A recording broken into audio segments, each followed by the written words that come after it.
Your driver's data is a business. How the DMV profits from your information. The Department of Motor Vehicles, DMV, isn't just a bureaucratic hurdle. It's a major data broker, quietly generating millions from selling your personal information. Behind the long lines and paperwork lies a system where your name, address, driving history, and even your photo are treated as commodities. This isn't a conspiracy theory.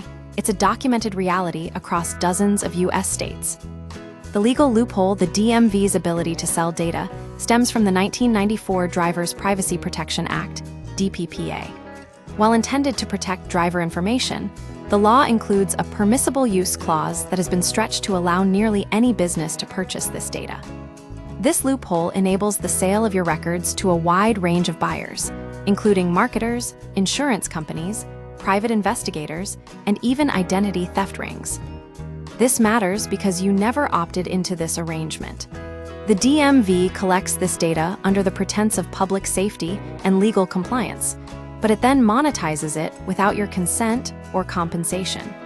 The practice highlights a fundamental tension between government oversight and data privacy in the digital age.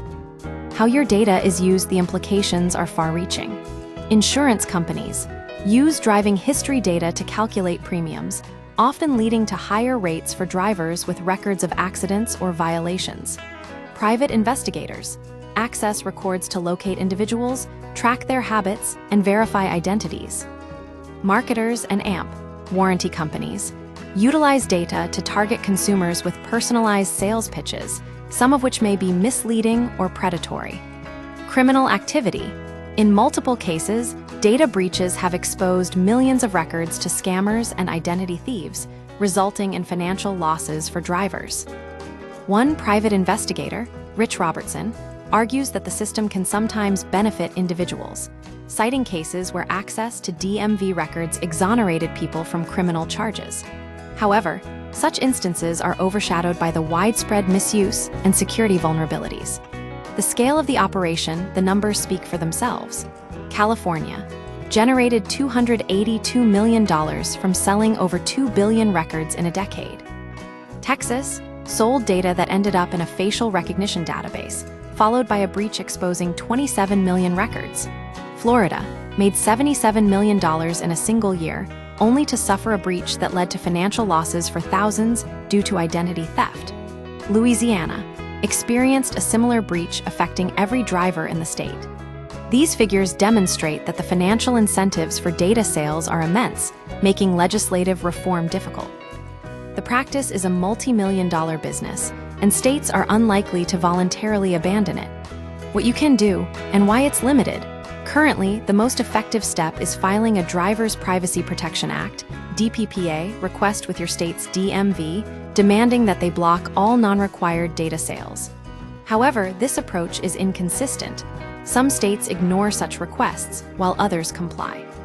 Services like Delete Me and Incogni can automate the process, but their success is not guaranteed.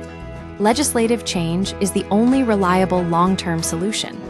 Florida lawmakers are considering a bill to ban DMV data sales, but similar efforts have failed in other states, such as Colorado in 2021.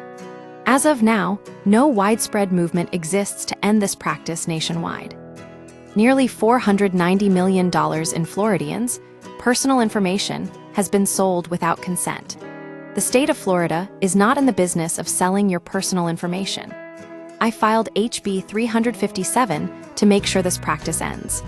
House Rep. Peggy Gossett-Saidman, in conclusion, the DMV's data monetization practices are a clear example of how personal information is treated as a commodity in the modern economy. Without stronger regulations and enforcement, drivers will continue to have their data sold without their knowledge or consent, turning a public service into a private profit center.